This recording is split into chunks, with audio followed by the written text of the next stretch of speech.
Welcome to the August edition of Northeast Journal. I'm your host, Joe Cullen.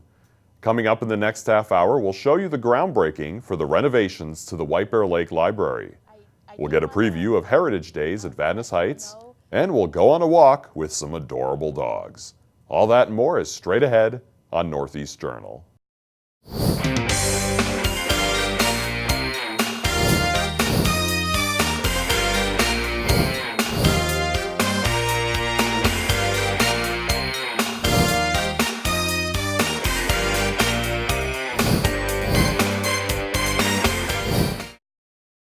Hello everyone, and welcome to the August edition of Northeast Journal. I'm your host, Joe Cullen.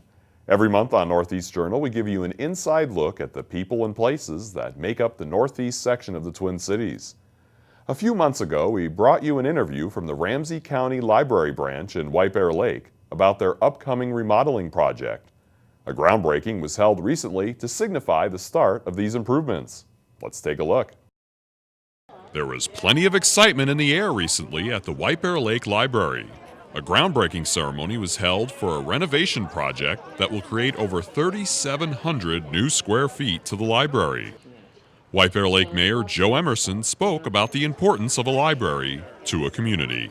This is going to be a gathering place again, a place for people to come and sit and read a book, a newspaper, a magazine, a place to check out a book or a DVD, a place to come and do research because people still do research and they need to come to their library. A place to talk with library staff. For some people, this is their gathering place. They come here once a day or so and they visit with staff. That is a crucial piece for people in our community. It's a place for groups to meet, a place for programs to be held. And most importantly, it's going to, with the new and enlarged children's area, our newest and youngest patrons will have an opportunity to come here for story hour and to be introduced to loving books as we all were taught and learned. And the worlds will open up for them as they opened up for all of us. Many organizations were represented at the groundbreaking, including the Friends of the Ramsey County Libraries. It feels fantastic. This has been so long in coming. The community has been working on this for years now. And we are so excited about actually getting going with the construction. We, as a Friends of the Library, are excited about helping to raise money for the really wonderful things like the fireplace and all kinds of amenities that the library won't have if we are not involved. Ramsey County Commissioner Victoria Reinhardt has long been a champion of libraries. I think it's really about community, and that's how come I think it's really important to have the libraries that fit the community, and they serve the overall area, obviously.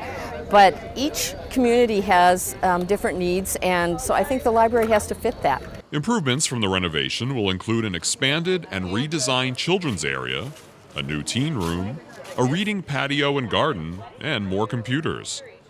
Over the last few years, there has been much discussion as to what to do with the library, but branch manager Therese Sonic says residents made it clear they wanted it to be at the same location in downtown White Bear Lake. Keep it here. Keep it here. Nobody wanted it to leave this spot. We talked about whether we move to the Boatworks site or whether we move somewhere else in the city, and the community got together based on wanting to keep it here at this location. They love having it close to downtown, so it's going to be great for everybody who comes on a daily basis because they come here for other things already, so they can get here easily. It's going to be great. The grand opening for the newly remodeled Ramsey County Library in White Bear Lake is scheduled for February 2015. For more information, visit the library's website at rclreads.org. The library construction is just beginning, but another project recently came to an end. We were invited to the Keller golf course in Maplewood to see the improvements made after a 21-month, $12 million renovation. Let's head over there. It was a day that area golfers waited almost 2 years for, the official reopening of Keller Golf Course in Maplewood. This historic course reopened in late July after a 21-month, $12 million renovation. Well, after 85 years, you can imagine, like your house, if your house is 85 years old, it needs a little work. And so the clubhouse was totally rebuilt. It's 2.5 times bigger than the old clubhouse, and now it can function on a year-round basis for events and banquets and activities, and then certainly serve the golf course during the spring, fall, and summer. The pro shop was rebuilt. That was an old building as well. And then the course just needed to be freshened up and improved so that everybody could enjoy it with that historic feel, yet it appeals to the modern golfer too. Richard Mandel was the architect for the project and was thrilled to work on this course. The character to me came in the lay of the land and how beautiful the land is. And we walked the golf course with about 100 members. And I asked them, what is the character? And they just said, the history is part of the character and the locations of the golf holes. So we knew we weren't going to completely redesign the golf course and change the layout of the golf course. One, because we didn't have to, because there's some strong bones here. But two, we would have lost the character of Keller. Ramsey County Commissioner Mary Jo McGuire loves to golf, so she was especially excited to see the improvements made to Keller. I appreciate people that are willing to make investments in community, and I'm happy to be a part of a board that wants to do that. So it's going to be exciting to see how well used this clubhouse and course is going to be. As I said, it's going to be a great, it's going to be a revenue, enhancer for the county, and really be a good asset for us. Keller Golf Course holds a special place in North St. Paul City Council member Candy Peterson's heart. Well, being a longtime member here for 38 years, it's like coming home.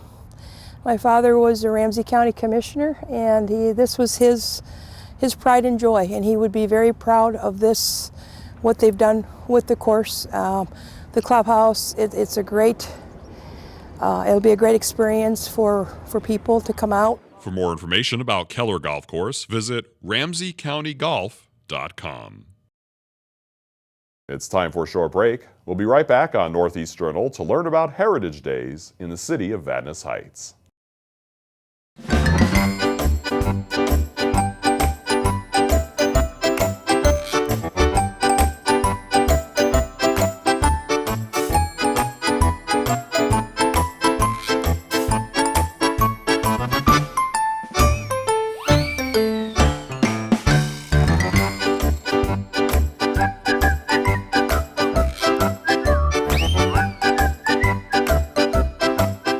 Hey Greg, what are you doing in the bushes? Oh, nothing. Just doing some bird watching. Yeah. You know, this doesn't seem like such a great place for bird watching. All right. I was just trying to get a look inside my city hall. I don't know any other way to get information. Greg, you're such a silly man. You don't have to be a creepy spy. Why don't you just watch GTN? GTN? Yeah, GTN, the Government Television Network. It's on cable channel 16. They got a ton of information of everything that's going on in the 12 different communities in the northeast suburbs of Ramsey and Washington County. No kidding. So you mean I can get all this information by watching channel 16 at my own home? You better believe it, and they've got all their shows on their website too. That's gtn.org. Wow, I should go check out channel 16 right away. Hey, what are you guys doing over there? Government Television Network. Like us on Facebook, facebook.com/GTN16. Welcome back to Northeast Journal. Heritage Days is a popular event every summer in the city of Vadnais Heights. This year is the 39th annual Heritage Days, and it will take place August 14th through the 17th. With me to talk more about Heritage Days is Recreation Supervisor Bridget Nault and City Engineer and Public Works Director Mark Graham. I want to thank both of you for joining me today. It's always fun to have people on from the city every year to talk about Heritage Days. Feel like we just did it, but here we are getting really close to the event. Now, first off, for people who are watching, maybe they're new to the area, can you tell me exactly what is Heritage Days? Well, Heritage Days is a city celebration we have every year, and it's a chance for community members to get together and enjoy many activities. And it's sponsored by the city of Vadnais Heights along with many businesses and organizations in the community. So we have a number of events and activities. It's a weekend. This year it's Thursday through Sunday, August 14th through 17th. And some of the popular events our bands. We have bands on Friday night, on Saturday evening, and also on Sunday afternoon. And we have fireworks. We have a number of sports activities like a softball tournament, beanbag tournament, and new last year was the water ball tournament by the fire departments in the local areas, and they compete on Saturdays, starting at 1 o'clock on Saturday. So it's a very family-friendly event. So yeah, and it seems like there's stuff for a wide range of ages, everything for fun stuff for the little kids and adults, and there's a lot of fun stuff too for the senior citizens who come out. So really, a person of any age would have a good time there. Absolutely. Yes. And why is this event, important? Obviously, I think I mentioned it was the 39th annual, so you've been doing it for a while. Why is this an important event for the city to put on every year? It brings together community members, not only in the event itself, but also in the planning and organization of it. And it gives the community of Vadnais Heights a chance to showcase to our neighboring communities, what's going on in Vadnais Heights, and it's again, very well received by not only Vadnais Heights residents, but neighboring communities. we do get a lot of people who will maybe even move out of town and will come back each year for this sort of event. Well, I know myself, I'm the parent of a young child, and often on the weekends we're looking for inexpensive things to do. So I live in this area, but we'll often travel a ways to find these little free festivals. And in our travels, we found that Heritage Days is definitely one of the best. It's well run, and even the area is really nice. I mean, you have it's kind of spread out, and there's always a lot going on. You can see the people playing softball. You can go play the bingo, or like I said, plenty of things for kids to do. And then on Sunday mornings, you have the parade. Can you tell me a little bit about that? Yes, the parade, we have a lot of different parade units. They're local bands. The White Bear Lake Drumline is in it, along with local organizations, local businesses, clown clubs, and lots of entertainment throughout the parade. So that begins at noon on Sunday. And I'll add that our station is always there broadcasting and taping the parade, so we're very familiar with it, and it's always a great time. It's a great parade with, there's always a lot of old favorites, but every year it seems like there's some new stuff in there. But like you mentioned, there's a lot of fun stuff for the kids to see. And yeah, like unicycles are always a fun thing for everyone to see. Unicycles and the clowns, and there's usually people dancing and music and all that. So it's definitely a fun parade, and it seems like the last several years have been blessed with pretty good weather too. Yes, we've never had to cancel the parade, so that's always been good. So yeah, we actually we always hope for good weather. So if everyone could keep good thought for that, that would be wonderful.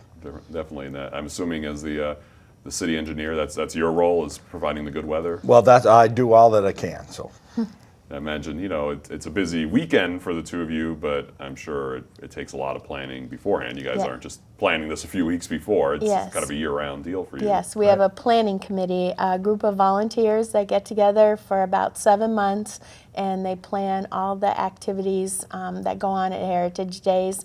And they represent organizations such as the Lions Club, the Rotary, the fire department, and community members at large. So it's we couldn't do it without them. And Bridget does a wonderful job with that committee as our staff liaison person. But yeah, usually they start in December or January to plan for this event. And we're fortunate, the city, also the Parks, Public Works people, and the recreation, and really almost everyone in the city plays a part in the success of the city of Vadnais Heights Heritage Day. So one thing I'm sure it's exciting for the city, it's been a few years now, but the area where you hold it, it's right there where you have, relatively new fire department and your Public Works building and the community building too. We're very lucky the council was supportive of building the North Service Center. And it's really given us a big building, a big space where if weather were inclement, we could get inside with things. But it's really become a focal point of that park. And it's been a great addition to our city. Well, I'm sure, the community area where often, they'll have bingo or activities like that. It's probably a good thing for the city. You get people in there where maybe, they've driven by it, but maybe they haven't seen the inside. And I was like, oh, this might be a nice place to have a wedding reception or some kind of event. That, it's nice from the outside, but it's really beautiful when you're inside. Our station's held a few events there, and it's very roomy, has a great view and everything. So well, and as you say, Joe, one of the draws of having this event each year is to get people involved, and oftentimes, that's where people join committees and run for council and things like that. That's how they first get introduced to the city. And one thing I found too, often when we host the parade, we'll do it with either the mayor or somebody from the council, and they always comment that they enjoy Heritage Days because it offers a chance for them to kind of walk around and people can approach them, and it's, not that I'm sure there's a lot of confrontation anyway, but it's just a more relaxed setting. It's not, at City Hall or something, and that people can feel free and come up and just, see them as regular people and just kind of mingle with, their neighbors and the residents and everybody. And I know often too, we'll talk with people who are lining the streets, and these people come out every year to the parade, and they get out early to stake their spot so they can get a good spot for the parade. And one thing I don't want to forget is the booyah. Absolutely. I know that's popular every year, and I think I ask the same question every year, but I know myself, many years ago, I moved to Minnesota from out of state, and I had never heard of booyah, so I'm guessing there might be a few people left who haven't, but can you kind of tell us a little bit about that? Well, it's a wonderful stew of meat and vegetables, and it's very popular, and they actually start selling it at 8 o'clock on Sunday morning, and it gets sold out pretty quickly, so if you want it, come early.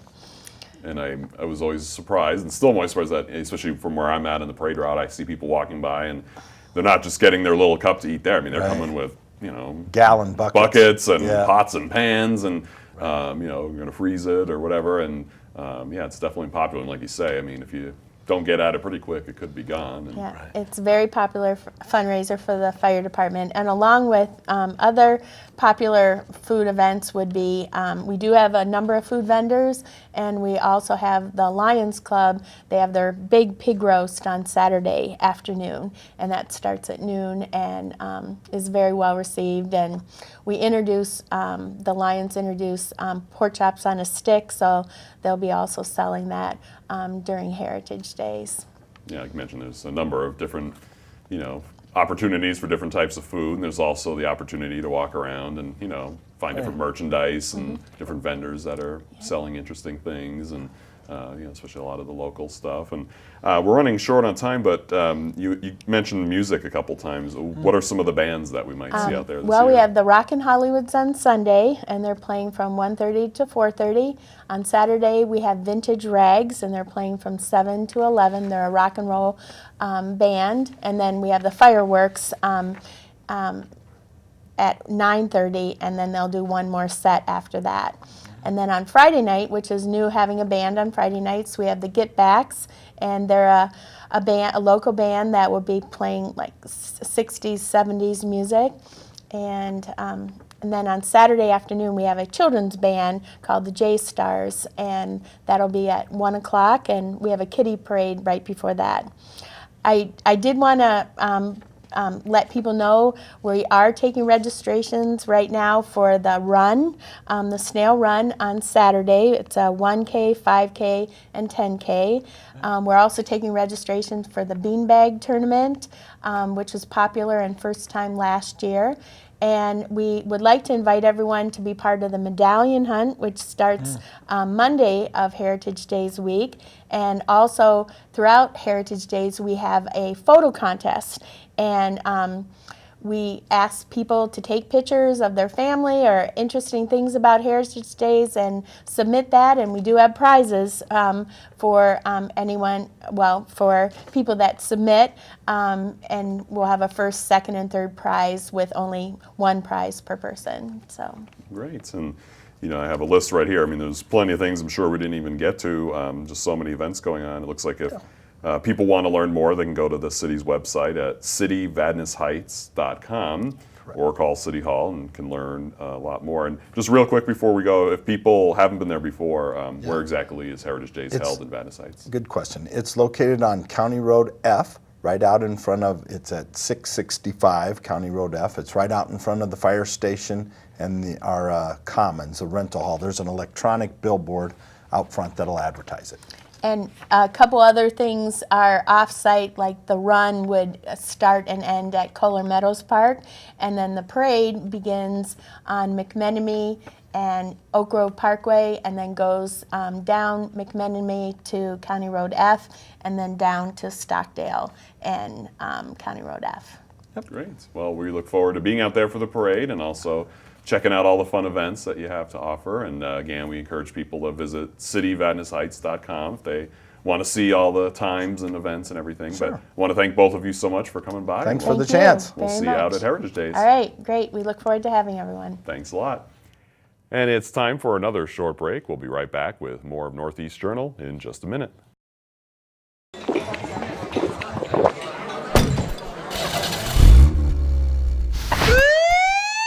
Extra DWI enforcement is now being served on Minnesota roads. Don't be what you drink. Welcome back to Northeast Journal. For many dog owners, it can be hard to always find enough time to get their dogs outside. One area resident is making sure that all dogs are happy dogs. Here's more. Hello, hello, hello. Hi. Oh, hello. Oh, so happy to see you too. Hello. Happy people walking happy dogs. That's the philosophy behind Happy Dog, which is a dog walking and pet care business started by Laura Fraser. She tells us why she decided to make this a career. Well, you know, I was a stay-at-home mom for like 11 years, and I knew I wanted to go back to work. And I worked in insurance before I stayed home, and the idea of working at a desk job just almost made me depressed. You know, after staying home with my girls and just loving that, and I was so fulfilled staying home with my girls, I thought, what's gonna make me happy? And one day when I was walking my dog and a couple other neighbors' dogs, it just dawned on me. I thought, this is what I want to do. This is what makes me happy. I see these dogs who are so happy, which makes me happy. And that's just kind of where the idea came from. Fraser tells us how she came up with the name Happy Dog for her business. I looked at my dog. I was walking my dog at the time, and I looked at my dog, and he was so happy. I'm like, happy dog. And then I thought of myself, my slogan is happy people walking happy dogs. Because I was happy walking my happy dog, so I'm like, happy people walking happy dogs. Bob. Hi, buddy. Besides walking dogs, Fraser also offers vacation care packages where she makes repeated visits to a home to take care of dogs so they don't have to go to a kennel while their owners are away. Fraser also can take care of cats and other critters too. So far, her business is everything she hoped it would be. I knew I'd love it, and I do. But you know what? I knew I'd love it, but I think what really surprises me is how much I love it. I have never had a job before in my life that I've woken up. When I wake up in the morning, I'm excited to do, or I'm just excited. For more information, visit happydogmn.com. While Laura spends her time working with dogs, another area resident has devoted her work towards parrots. Here's that story.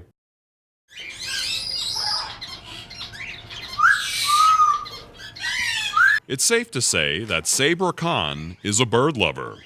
As the owner of Avalon Parrots in Matamidi and the CEO of Parrot Rescue Services, Khan spends most of her days with a variety of colorful birds.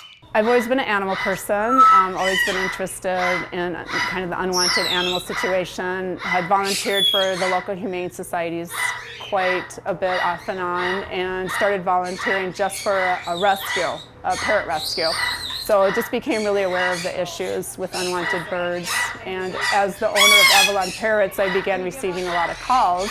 People that, some of them are my customers, some of them just people that found me and called and couldn't keep their birds for a variety of reasons. So it just became a bigger problem than I could handle as a business owner. Khan tells us how she gets many of the birds. We get calls from people that find them outside, and sometimes it's intentional, sometimes it's accidental. More often than not, I'm I think it's accidental. People just forget, they have the bird on their shoulder and go outside and forget that they're flighted.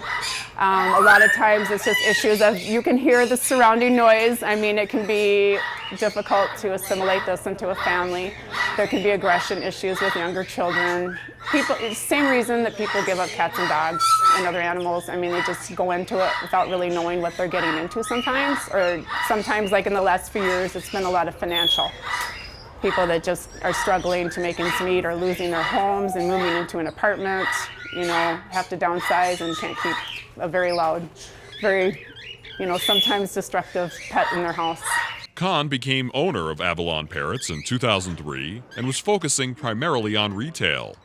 But 3 years ago, she also started Parrot Rescue Services and now works to get many of the birds adopted into homes. When the birds come in, we screen them for behavior issues. Well, we do a lot of, kind of intake with the previous owner. We have a form that they fill out. They talk about the reasons why they're giving up the bird, whatever the issues are. And then we do our own screening. Most of them do go up for adoption. Some we consider either emotionally not fit to go back into a home. Sometimes it's just an issue with the particular species. Some of them are just aggressive and destructive, and they're better off in some sort of sanctuary environment, which for right now is here. It can get quite loud being around dozens of birds, but Khan is used to it. I listen to classical music, and it just kind of keeps the noise to a minimum. I mean, I'm used to it. This I can handle. The repetitive, calling that they do, I'm totally used to it. But sometimes they all get going at once, and it's a little much. For more information on Avalon Parrots and Parrot Rescue Services, visit avalonparrots.com. The Oakdale Business and Professional Association once again held their annual community picnic. Here's some highlights.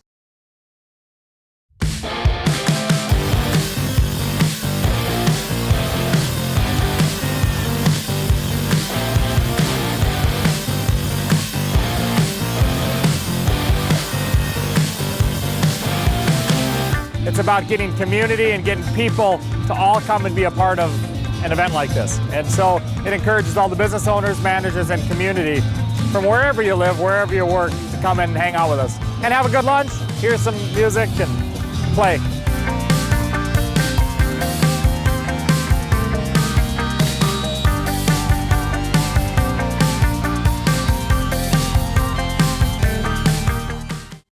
That's all we have time for. Thanks for watching, and please join us again next month for another edition of Northeast Journal.